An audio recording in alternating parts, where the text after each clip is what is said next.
I am Lynn, the Executive Director of CASA. And I'm Cesario Scotto, and it's my pleasure and honor to serve you as the current Board of Directors President. Thank you all for coming today. How about the performances of our youth, Sistema and Grupo Ilusión? Wasn't that wonderful? They certainly were wonderful, Cesario, they really were. Thank you all for believing in our youth and for coming to today's event in support of them. We have a wonderful lineup of speakers for you. Each one of them has a powerful story about how they were able to succeed when somebody believed in them. But first, we would like to recognize our sponsors that made Imagine 22 possible today. Thank you for your incredible generosity. And we would like to mention by name the premier sponsors. Please hold your applause until I mention the final one. Letty and Lane Bess, Ed Newman and the Family Charitable Fund, Pat and Roland Rebely, and finally, Janice Ost. Could we have a nice big round of applause for all of our sponsors, please? We have a lot of people to thank. When you're a volunteer agency, you have a lot of people to thank. So I'd like to start by thanking our volunteer advocates, past and present. You all gave a part of yourself, your time, and your heart when you decided to support a youth and believe in a youth and advocate for them. Thank you.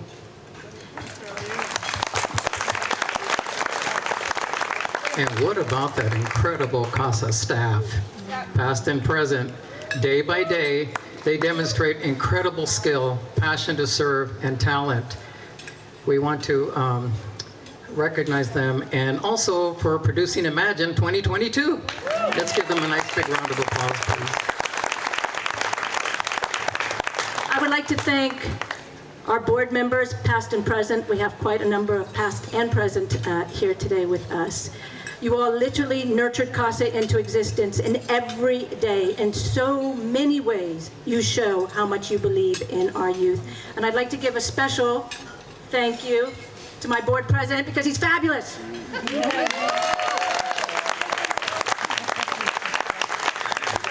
Thank you, Lynn.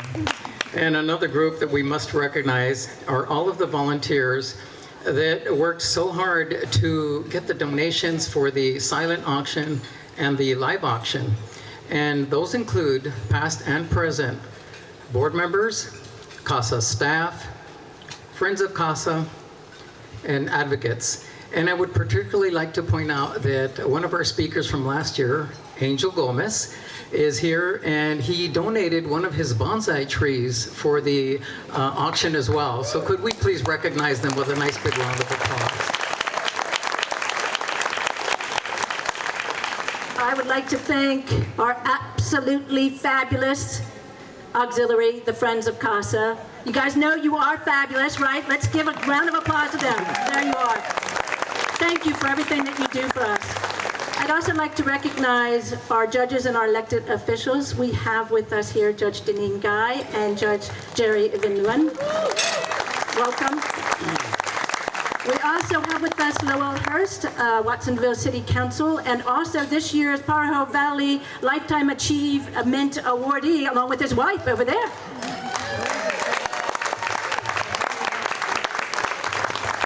We have Gail Levine, who is the San Lorenzo Valley School District Board of Trustee member, along with us here. And we have Assembly Member Mark Stone. I am going to give a very, very big thank you and shout out to our Assembly Member Mark Stone, who for years fought for legislature to improve our child welfare system. And thanks to him, it did improve. That work will pay off for years to come. Thank you, Assembly Member. This year, our Assembly Member is coming off, leaving us. I don't know how to say it, but so I feel like I can say what is in my heart. This year, our Assembly members really stepped out in a big and powerful way for CASAs across the state of California when he successfully championed a $60 million appropriation to California CASA. Rumor has it, he decided to do this because he believes that CASAs across the state should be as well supported as you all have supported us for so many years, so that every child in the state can have a court-appointed special advocate when they need one. Thank you, Assembly Member.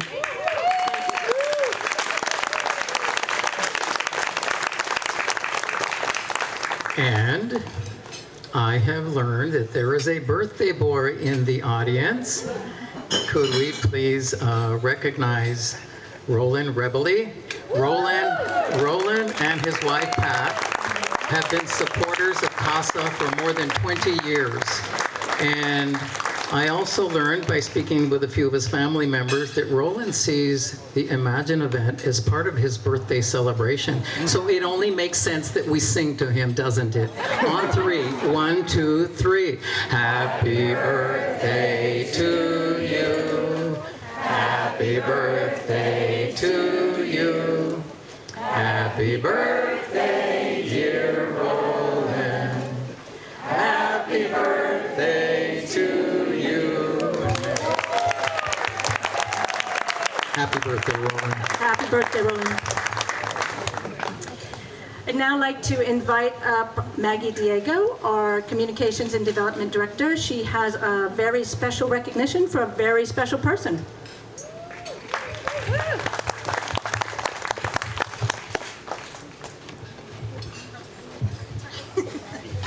Hi everybody, thank you so much for joining us this year. It's great to see you all. I want to give a special shout out to all of our college interns that have been volunteering today. They help with check-in, they've been running food, and they've been fantastic. And so thank you to all of them from UCSC and from Cal State Monterey.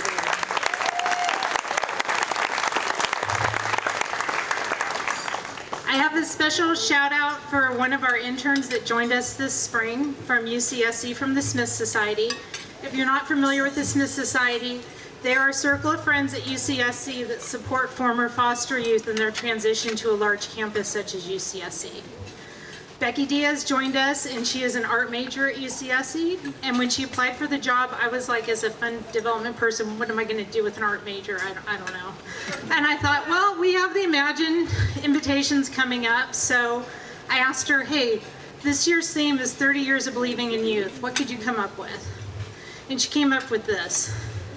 She created it digitally on our save the date cards that you all got in the mail. And then she learned graphic design online and did the invitations as well. But that wasn't enough. She said, I want to hand draw it and paint it for you. So here it is. Can we give a shout out to Becky, please?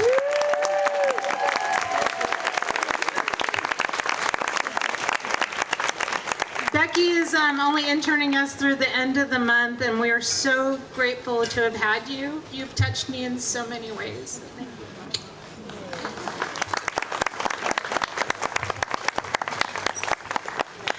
Thank you, Becky.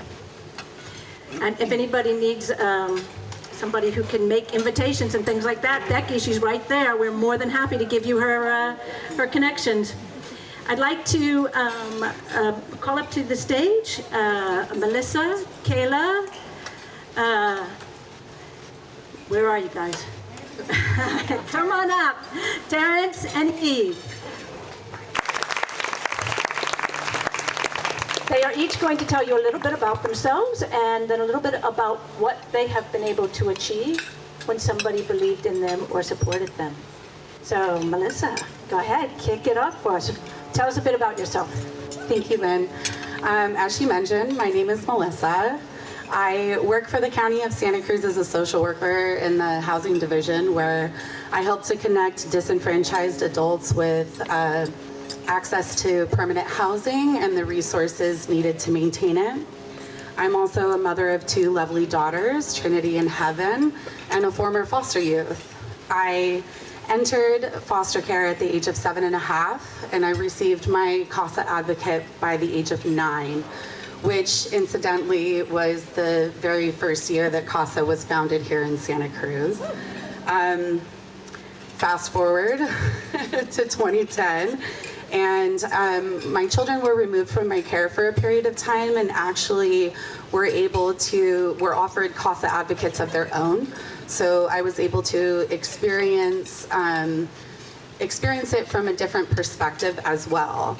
After reunifying with my children, I began working with CASA in a volunteer capacity that culminated in my participation in the 2014 Imagine event as a speaker, where CASA inadvertently facilitated the reunification of me and my former foster parents, Bob and Patrice Keat. So I have had a multi-dimensional experience with CASA, to say the least.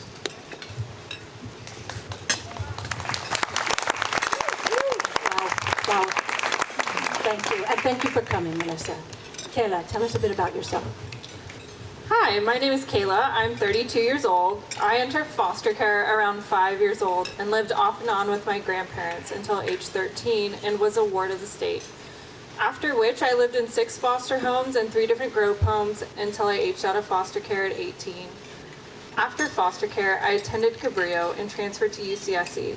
I utilized various foster youth support programs while in school, from the Smith Society, Guardian Scholars, to housing programs which aided foster youth. With this support, I was able to earn an Associate's in Human Services and a bachelor's degree in History of Art and Visual Culture. And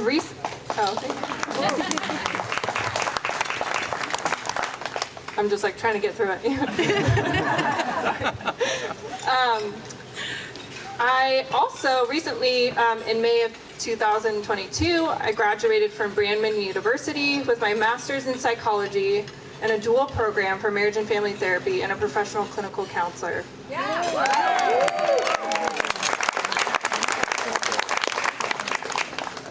Throughout that journey, I have worked in jobs that supported foster youth in the community, and most recently, I've started working as a mental health counselor at a school.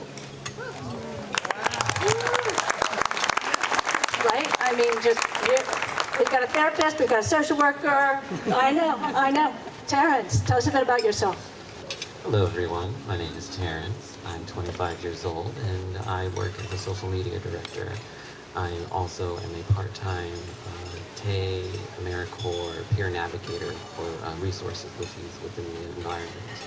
A little bit about myself. I don't know if I just said I was 25, but I'm 25. Just turned 25 on Monday.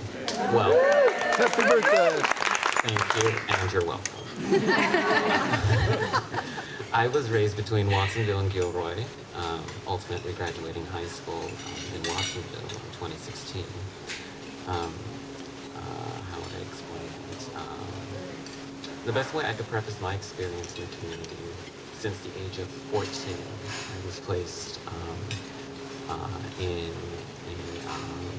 legal guardianship with my grandmother after having been displaced. Can y'all hear me now? Okay, how much of that did you guys hear? Like none of that. Should I start over? Yeah? Just from 25. They heard that. Okay. Well, 25. I was raised between Watsonville and Gilroy for most of my life, with ultimately graduated from high school in Watsonville in 2016. The best way I could preface my experience within the community, well, I've received support as a foster youth since the age of 14. And the best way I could preface my experience would be to describe it as an initially turbulent and isolating one that with time became more immersive and inclusive, as well as stable.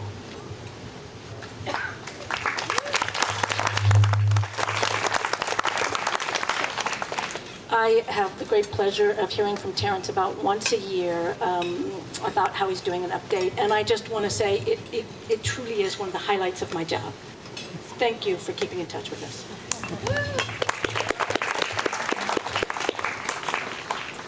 All right, hi. My name is Eve. I'm 20 years old. I've been in the foster system since I was 14 and have been associated with CASA since I was 16. I'm currently in the extended foster care system, where I will graduate this upcoming December. I work as an EMT proctor for Cabrillo's EMT program, and at the moment I am currently looking for another job as an EMT at a camp recovery in Scotts Valley. Thank you. I'm also taking classes at Cabrillo where I'm majoring in health science and will hopefully graduate spring 2024.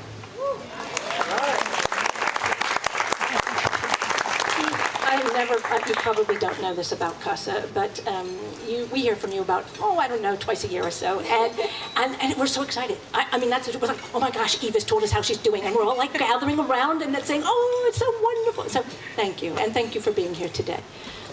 Eve, as we are celebrating 30 years of believing in youth, can you tell us about what you've been able to achieve when people have believed in you or supported you? Yes, of course. Where do I begin? So being supported by CASA has helped me through many troubling times. Having been supported both financially and emotionally throughout my foster care experience has been one of the biggest factors of why I'm so successful today.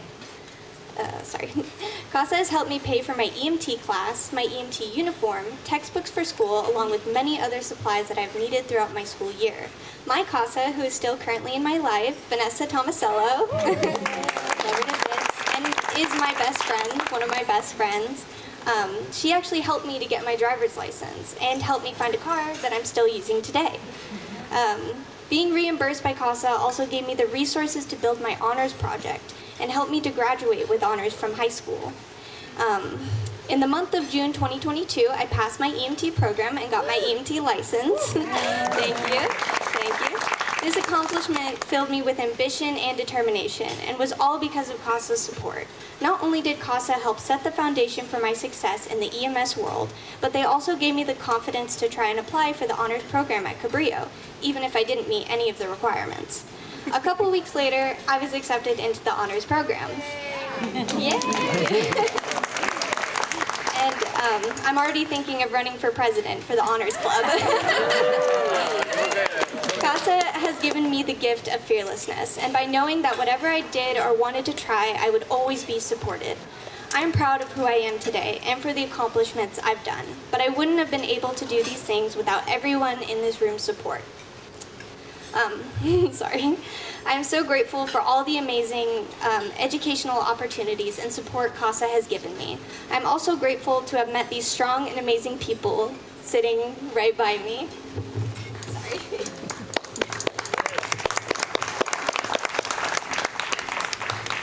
Because of everyone in this room, I am able to stand tall with confidence, knowing that I am able to pursue my dreams without stress and worry of financial instability. You all have given me the chance to spread my wings and grow into the person I am today. And for that, I say thank you. Thank you for being my family when I haven't had one in years. And thank you for supporting me throughout my journey.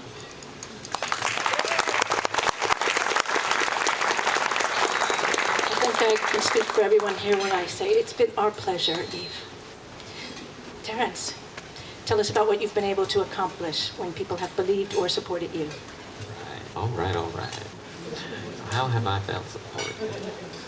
So before I can talk about how I was supported, I suppose I should touch on how home life was immediately after, during, after all of that, the whole court process of being emancipated from my biological parent. CASA was one of the first resources to step in and facilitate some relief. Home life was very turbulent in the whole process. Being in legal guardianship was, it was a bit stressful. It was definitely not something I thought was going to affect me as much as it did. But at any rate, couple that with living geographically isolated from the rest of where resources could be, living off the highway, not being able to meet up with as many people, friends, or functions that would be provided in the community was a little taxing, to say the least, but things eventually started to kick in. I may not have utilized the CASA program myself as a youth, but I had a surrogate CASA in my life. I met a woman who had wanted to help support a former foster youth get through college when I was 21. And in my first year transferring to UCSC from Cabrillo, her and I have formed a bond, and she has helped me through much of my life as an adult and is actually in the audience tonight cheering me on.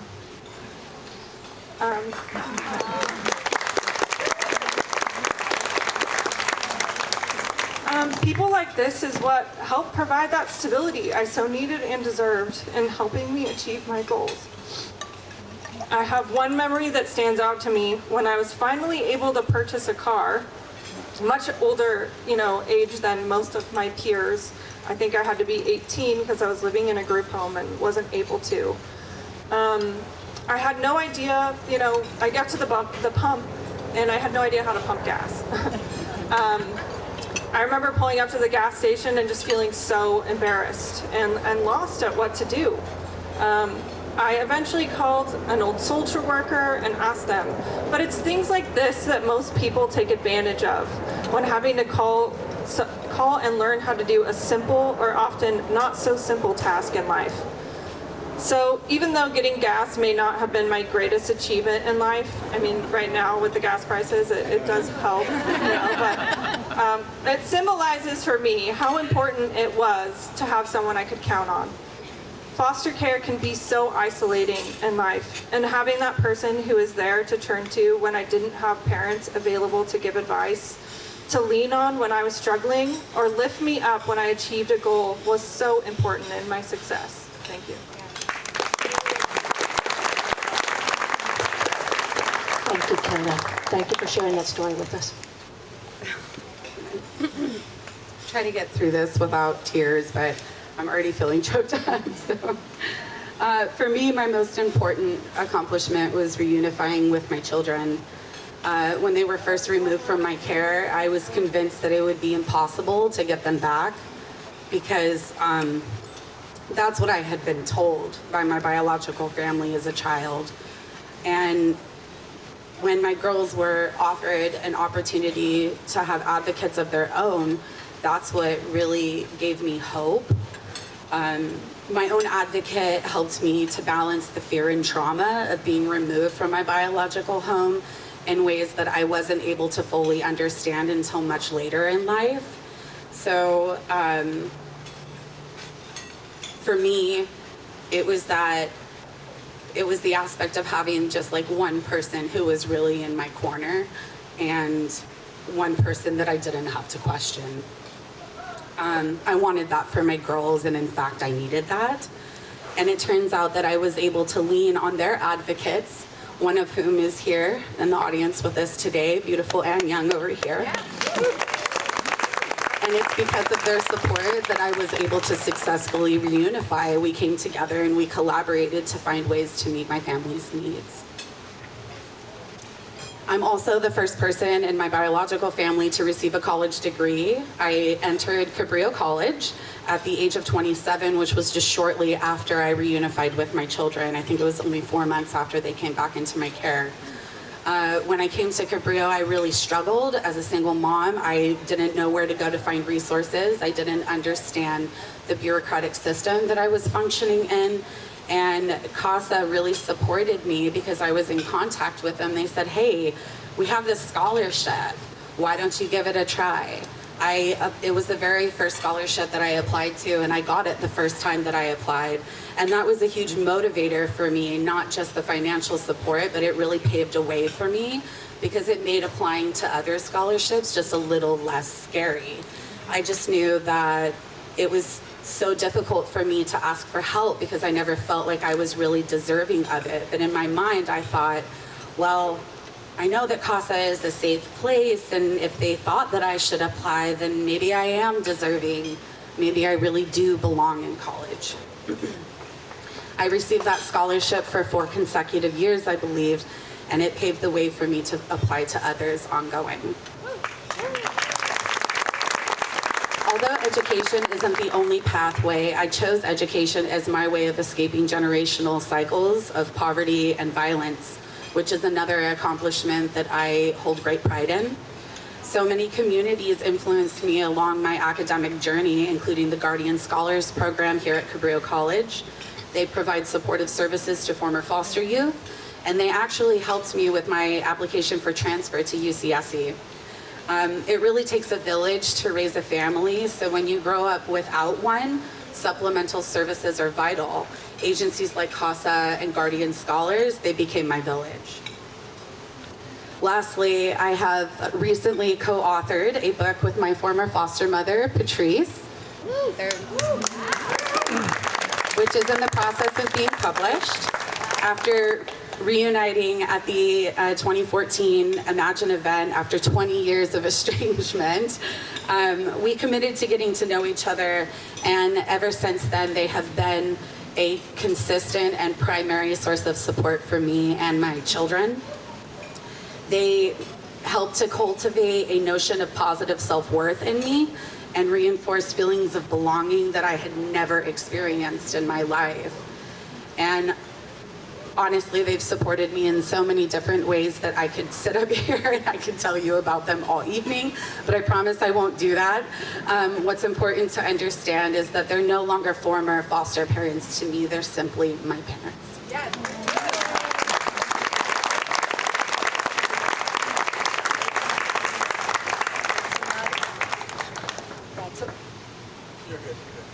That's a lot of achievements. But hold on, you said she published a book. She's like, I published a book. She just went right past it. So tell us about this book. Like, when's it coming out? What's it titled? The title of the book is Melissa Come Back, and it is in the process of being published. We're currently picking out book covers right now. And so this community will be the first to know when it is available for purchase.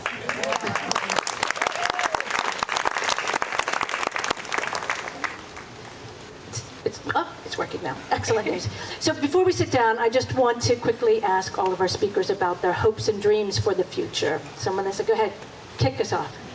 Well, it's really important for me to continue to pay it forward by giving back to the communities that help to inspire and facilitate my own success. And my most current endeavor is I'm hoping to join the board of directors of CASA. So I aspire to be a lifelong learner, and I hope to continue my education with a graduate degree in the field of social work. I hope to be a mentor, a leader, a social justice warrior, but I think most importantly, I hope to inspire others, especially my daughters. I hope that my girls continue to prosper from the foundation of support that I sought for so long and finally acquired. Although I must say it was worth the wait. I couldn't have done it without the many people who intervened to offer me support and guidance, and most importantly, hope.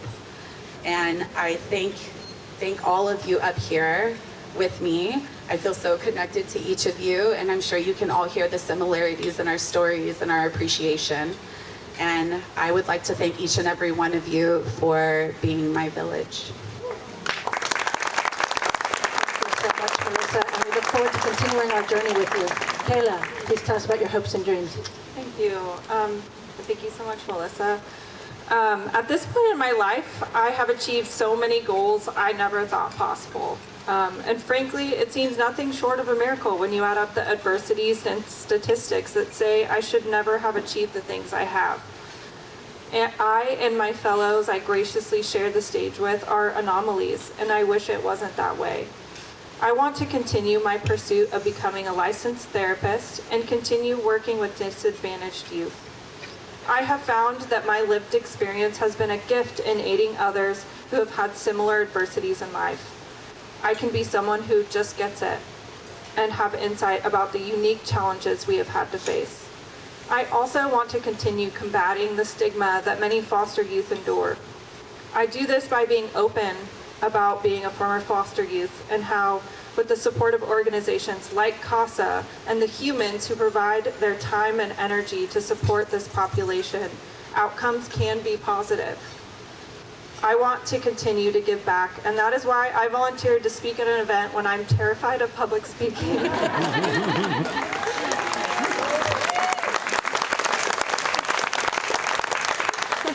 Thank you. We all need that right now.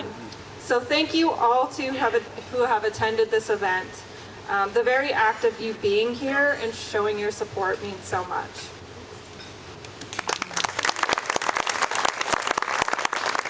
Thank you so much for coming and for supporting, and we are so lucky to have you as a community member. And I forgot to say thank you, Kayla, for donating a piece of art to our silent auction. Thank you. Terrence, please tell us about your hopes and dreams. Where do I begin? You might have to tell me to cut at some point. I can talk for a while. But at any rate, I shall indulge. So some of my current dreams and aspirations include continuing my degree in entrepreneurship and city development. I want to do a lot within not just this city, but cities across the state. I feel like there's a lot we can do to change and inspire those who may believe they live normal day lives but have extraordinary capacities. And I feel like city development may be the key to helping others recognize that. Thank you. Another one of my minor goals is to continue my pushing forward of certification towards being a real estate agent, property manager, an image consultant, and what did I put? Oh, public relations. Yes, how could I forget? And then moving on to some of my more major goals that I would like to achieve include expanding my business operations within my LLC. I created an LLC, a personal LLC this year in June. End of May, that's a song too. At the end of May, I created my own LLC, and it's slowly but surely developing. The operations I wish to conclude within this LLC include bringing foster youth awareness, not just to the region, but at large. I don't know if anyone else here would agree or disagree, but I feel like I have a really big personality. And I feel like I can garner a lot of attention and support to the communities I am a part of. If Frank Sinatra can go down in history as the voice, I will go down in history as the face of every community I am a part of. I seek to further foster youth acknowledgement and instill and entrench community involvement. For we have the capacity to positively impact the community we find ourselves in as foster youth. An interesting factoid I found out when I first attended my freshman year of college when I moved away to LA. I joined a guardian program for foster youth, and one of the supervisors responsible for us there had mentioned that less than 2% of us not only reach a four-year institution, but less than that, half of that, graduate from a four-year institution. I believe it's time we bring awareness to and expand upon the mediums in which we can achieve success through as foster youth, such as trade schools, apprenticeships, entry-level internships that can lead to fulfilling career paths. I seek to bring awareness to foster youth-centered opportunities such as Tay AmeriCorps and I Foster, who not only connect youth with valuable resources, but also give such youth opportunities to be a peer-to-peer navigator and give them the opportunity to really, impact others who have gone through similar shared lived experiences. That's a lot of dreams. Lucky to have you, Terrence. Eve, tell us about your hopes and dreams. All right. I hope to someday become a surgical physician's assistant. I want to transfer from Cabrillo and major in human development or neurobiology, physiology, and development at UC Davis or UCLA. Once I obtain my bachelor's degree, I hope to then apply to their PA school. I also hope that someday I can come back here and be a part of the CASA community and to help foster youth just like all of you have helped me. Thank you. Thank you, Eve. Thank you. All right. Let's give them one last round of applause.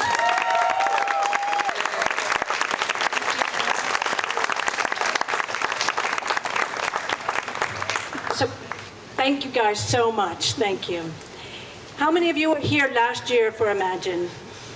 We have a special treat for you. I would like to ask, just before we start our live auction, to have Angel and Connie, who spoke last year, just give you a very brief update before we start our live auction.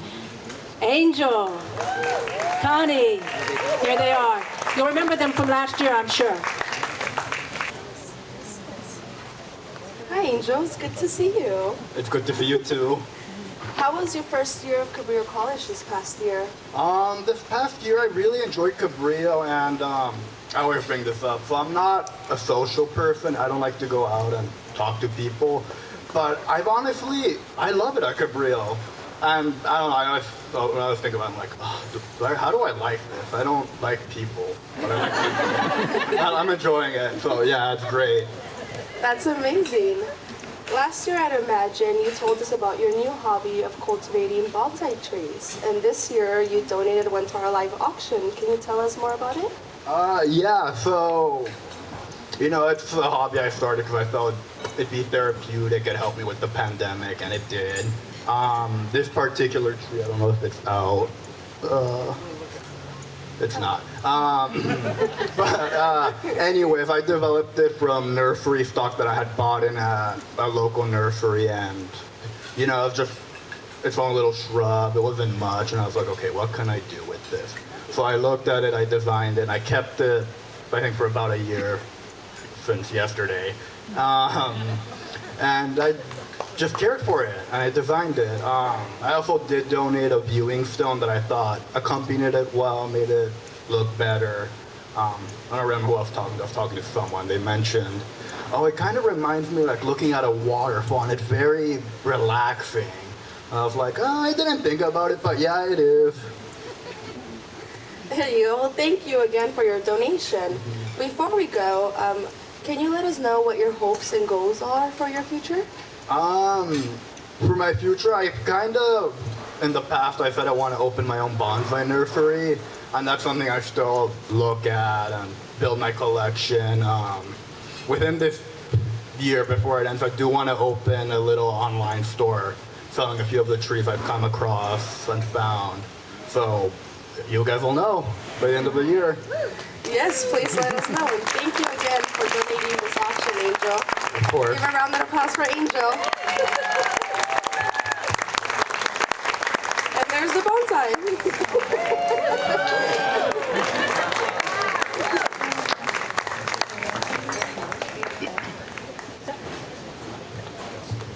I gotta tell you, I'm lucky enough to live right next to the beach, and I run, and there's a tree that looks exactly like this. And the moment I saw it, I thought, oh my goodness, it brought me the peace of runner's high. Right, guys?